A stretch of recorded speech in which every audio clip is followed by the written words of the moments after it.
Hi everyone, welcome to my channel. My name is Sweet Pea.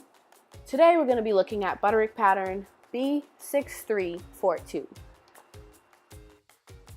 Now this pattern comes in sizes 2 through 8. My daughter is somewhere between a 4 and a 5, so I decided to go with a 4.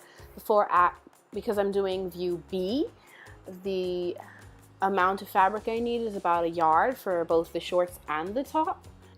I decided to show you guys me cutting out the actual pattern because I don't do it the same way as everyone else. Unfortunately, this security tag ripped the packet, but that's okay. That part's in French. I'm not going to read it anyway. These are the instructions, just telling you what pieces are in it, how to lay it on the fabric, what pieces go how and what, why.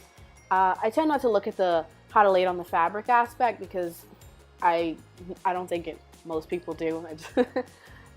This is the way I do it anyway. I prefer to lay it on there how I see fit. Sometimes the fabric doesn't always come the sizes that are on the packet. When I cut out my pattern pieces, I tend not to cut the pattern that I need, the size that I need, sorry. I tend to cut I usually cut the entire thing out, and I'll cut out all the pieces, even if I'm not using those pieces, and then just stick them back inside the packet so that when I go back to the pattern, I don't have to go about cutting the paper all over again, because for me that's really frustrating sometimes. So I literally cut out all 9 pieces. It's a relatively small pattern with 9 pieces for a child, so it wasn't too bad. And I stuck the pieces, I believe 1 and 2, back in the packet because I'm doing view B instead of view A. View B is the little frill on the bottom. View A is the crisscross in the back. This is the fabric I decided to use. Sorry, it's a little cut up. I used it for another project. I'll show you guys that in another video for another time. It's this really pretty red fabric with white polka dot.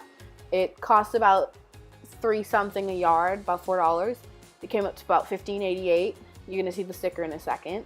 Yeah, there it is. I love ripping these stickers off, but this sticker left a residue, which I do not like. It leaves the fabric itself really sticky. And if you guys have any way of getting that off, let me know in the comments below, because I don't always pre-wash my fabrics. I guess it's a bad habit. That's just what I do.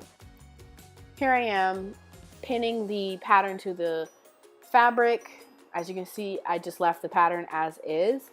Usually what I do is I'll take the pins and just pin it so that it's to the size, and then I take a piece of chalk and just outline it, instead of actually cutting the pattern, and then I'd be wasting like 3 or 4 sizes because, you know, she's gonna grow. So there's the chalk. I decided to go with white because I have another blue one, but it wouldn't show up as well. So I just used that white to show up because it was still daylight. Unfortunately, this ran until the afternoon and the sunset came, and so things got kind of dark. Unfortunately, also I forgot to cut at that point, I guess, cut the matching points on it, just to clip the points where I needed to match up the fabric, so I had to put it back on there. And there I am lining it up and making sure I have those points on there. Also, I forgot to cut off the bottom, so I had this little weird bit of fabric at the bottom that I had to cut off. 3 and 4 each needed 2 of each, so that's why 4 is on there now. I just wanted to cut them each out and then use what I'd cut out as the pattern itself, instead of having to go over the fabric over and over again. Here I am actually ironing the pieces themselves. I tend to iron them after I've cut them out. Sometimes I iron the actual fabric before I start, depending on how wrinkled it is, because sometimes when you buy fabrics, they can come really wrinkled. Just depends on where they've been. Because I've used this fabric before, it's already been ironed, so I had it folded and in my container that I have all my fabrics in for protection. And I just decided that it was fine, and I just ironed it afterwards. And it turned out great. If you don't iron, your piece can look really, really like mix-matched, I guess. It's the only word I can think of.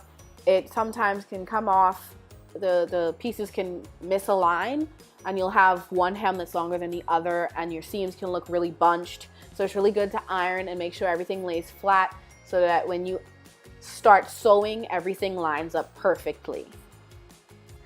The first thing I worked on were these straps. Super simple. Didn't really need to pin them, but I just pinned them to keep it in place. Now these only called for a 5/8 seam allowance, so it was pretty simple, just sew straight down. I should have probably laid the pins to the side, that way I could have gone straight over. Hindsight is the best side. Here I am turning them over. Super simple. I have a loop turner, so it just made it super easy. If you don't have one of these, you could use a safety pin and just pin it to one side and pull it through. Either way, it's super simple. Now, I didn't like the way the straps looked, so I decided to edge stitch them down both sides because I felt like that would lay flat and it would lay better. I didn't like how, I guess, loose it was. I liked them to be as flat as possible, and I liked the way it looked. Unfortunately, guys, this is where my camera died, so that's why we're gonna have to say to be continued. That's why we have part 1 and part 2. Make sure you hit the subscribe button and also the little bell notification so you know when I post again. Make sure to hit the like button. Thanks for watching, and see you next time.